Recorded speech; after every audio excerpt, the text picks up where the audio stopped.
يا مساء القمة بين الأهلي والزمالك، واحد من أهم الدربيات اللي موجود، ومهما كان مستوى الأهلي والزمالك كل الأنظار بتكون متوجهة للمباراة دي، ومهما كانت مستويات الفريق ما تقدرش تعرف مين هيقدر يحسم القمة، ودايما بتكون الفرص 50-50. وصحيح ان المباراة الاخيرة ما بين الاهلي والزمالك فنيا ما كانتش على افضل مستوى، وصحيح ان اخر مباراة للقمة بين الاهلي والزمالك في الكاس ما كانتش على المستوى الفني المطلوب، ولكن مباراة الكاس بتختلف عن الدوري، لان الكاس لا يقبل القسمة ولازم في فريق يطلع كسبان، لكن الدوري عندك الفوز او التعادل.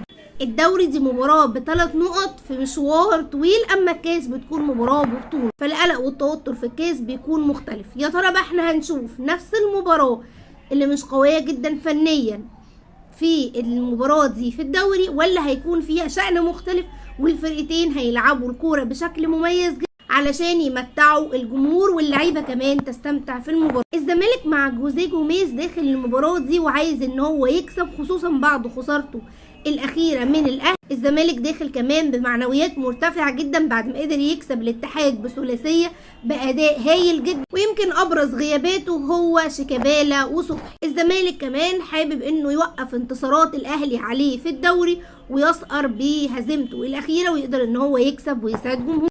على الورق دي مباراة ب3 نقط مش بتساعد كتير في مشوار الدوري، لكن في الحقيقة تظل مباراة الديربي اللي بيكسب بيها بيبقى عنده كريدت كبير جدا. اما الاهلي فهو في موقف لا يحسد عليه هو وكولر. الاهلي اولا رتمه بينزل جدا برغم ان هو قدر يكسب قدام وقدام زد، ولكن كان عنده خساره من البنك الاهلي، تعادل مع انبي، والاهلي عنده غيابات عديده جدا خصوصا في نص الملعب. القوه الضاربه مروان عطيه وديانج وامام عاشور، غير ان كمان اجنحته مش بتكون موجوده لو بيعتمد عليهم بيرسيتاو وحسين الشحات، غير بتتكلم عن غياب محمد الشناوي. خالد عبد الفتاح هو استبعد كمان فنيا الضاوي لانه لسه راجع من الاصابه طويله، وكمان كريم فؤاد. فمباراه هتكون صعبه جدا على كولر، عشان كده هو مرضيش يجازف بمروان عطيه لان عنده مباراه مازيمبي يوم السبت القادم. هي مش مستحمله اصابات خالص، وبصراحه انا زهقت من الاصابات، تحس ان هو كاس وداير، حد بيرجع حد بيروح. الخبر الوحيد الكويس ان علي معلول الحمد لله رجع من الاصابه، واعتقد بشكل كبير هيكون اساسي في التشكيل. وبعض من الناس شايفين ان دي فرصه ذهبيه للزمالك لان الاهلي عنده غيابات كتير جدا. الزمالك فايق في المباراه الاخيره، فشايفين ان هم يقدروا ان هم يكسبوا الاهلي، لكن عليه للزمالك الحذر لان انت لا تامن لمكر الاهلي. الاهلي في اوقات كتير جدا ما بيكونش الافضل بس بيقدر يكسب، وده اللي حصل في مباراه الكاس الاخير، هو بيعرف من اين تؤكل الكف. تعالوا بقى نبتدي نتكلم عن وندردش عن نقط القوه والضعف في الزمالك والاهلي، وازاي ممكن كولر وجوزيه جوميز يلعبوا، وايه الفروق اللي هتكون موجوده ما بين الاهلي والزمالك في المباراه دي عن المباراه الاخيره. طبعا المباراه اللي فاتت جوزيه جوميز كان لسه تقريبا في اوائل مبارياته مع الزمالك، ولكن في حاجات ما اتغيرتش عن المواجهات الاخيره، بل هي اتحسنت بشكل كبير جدا، واهمهم خطوره جوزيه جوميز في الاختراق من العمق، خصوصا في ظل القوه الضاربه عنده في نص الملعب والقوه الضاربه الغايبه عن الاهلي في نص الملعب. تتكلم على عبد الله السعيد، ناصر ماهر، احمد حق، غير ان هو كمان كان بيخلي الوينجات تضم. انت بتشوف زيزو هو اللي بيضم وساعات بياخد الطرف، فكل ده بيعمل تكتل بشكل كبير جدا في منطقه العمق. وجوزيه جوميز نجح بشكل كبير جدا وترجمها في اكتر من مباراه ان يكسب من خلال الشيب باس كمان اللي بيتعمل بشكل مميز جدا في المساحه اللي بتكون ما بين الاثنين مدافعين، اللي الاهلي بيكون في بعض المباريات عنده مشاكل فيها، ودي ناقوس خطر لازم الاهلي ياخد باله منه.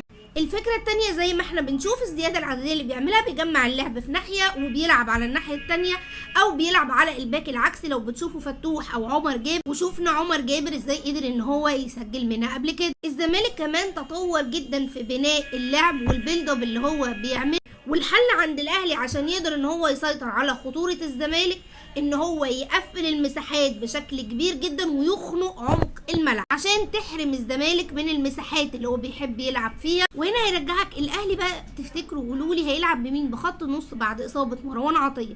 هل هيبتدي بندفد وجنبيه كوكا قدامهم السوليه، ولا قدامهم قفشه، ولا يسيب قفشه تغييره علشان حظه الكبير جدا على الزمالك؟ كمان الزمالك بيعمل زي ما قلنا زيادة عاديه مثلثات هتلاقيها في كل جنب من الاجناب. شفناها المباراه اللي فاتت، مصطفى شلبي هو واوباما كانوا عاملين جبهه ناريه على محمد هاني، وما كانش في حد بيرجع في التغطيه، وكمان كان نص الملعب وده كان مسبب مشاكل كتير جدا كان الزمالك يقدر يسجل بيها اهداف. وهنا لازم وينجات الاهلي يرجعوا للتغطيه الدفاعيه، وحد من نص الملعب دايما يبقى بيغطي، سواء بقى في جبهه هاني او جبهه علي معلول. انا ليه بقول هاني ومش عمر كمال عبد الواحد؟ لاني اعتقد بشكل كبير جدا كولر هيبدا بهاني مش عمر كمال. الزمالك طبعا مميز في الركنيات بشكل كبير، عرضيات احمد سيد زيزو، فلازم على الاهلي انه يحذر من الاهلي لسه داخل فيه جون في انبي من عرضيه كان فيه مشكله في التغطيه. السرحان اللي بيحصل من لعيبه الاهلي وعدم التركيز ده مش هينفع يكون موجود في مباراه الزمالك،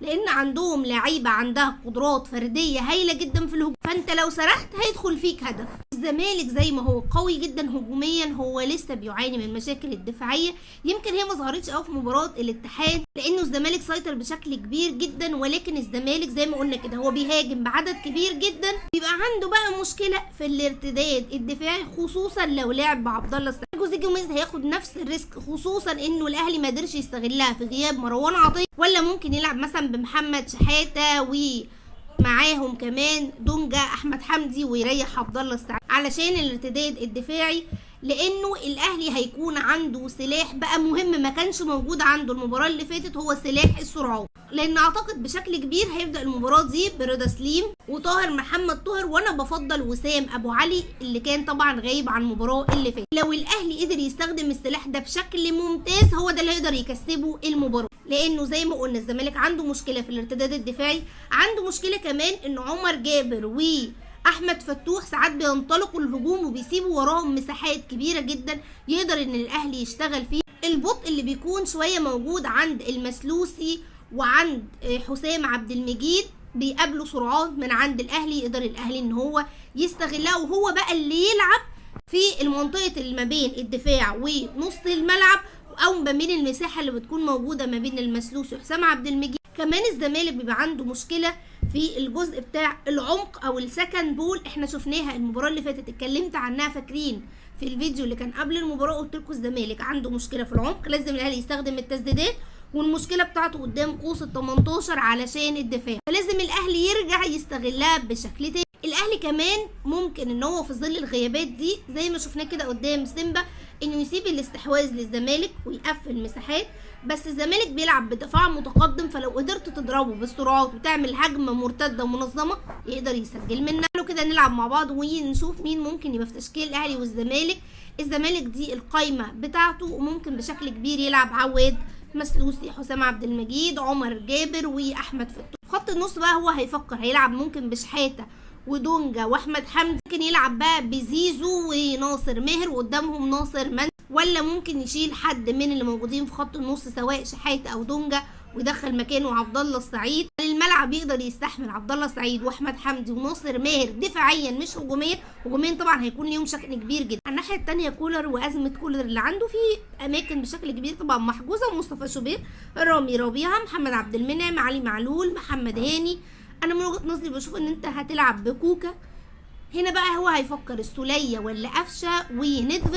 ليه ندفد مش اكرم؟ لانه اعتقد طلع اشاعات مؤخرا انه اكرم الكلام اللي كان بيقصده كولر ان هو نزل لعب هجومي وهو كان عايزه يامن الدفاع اكتر، فهنشوف هو هيختار مين جنب كوكا، لان كوكا بشكل كبير طبعا هيبدا، وقدامهم انا بفضل طاهر ورضا سليم. هل هو بقى ممكن يلعب بوسام ابو علي، ولا ممكن يشوفه مش جاهز ويلعب بكهربا المحظوظ على الزمالك، ولا ممكن يستغنى عن حد من الوينجين ويلعب كهربا ووسام؟ ولو ان انا بشوف انه لا، علشان لازم يبقى عندك وينجين بيرجعوا يدافعوا. توقعاتكم بقى للمباراه، مين هيقدر يحسمها، وتتوقعوا مين افضل لعيبه اللي هتتالق في المباراه؟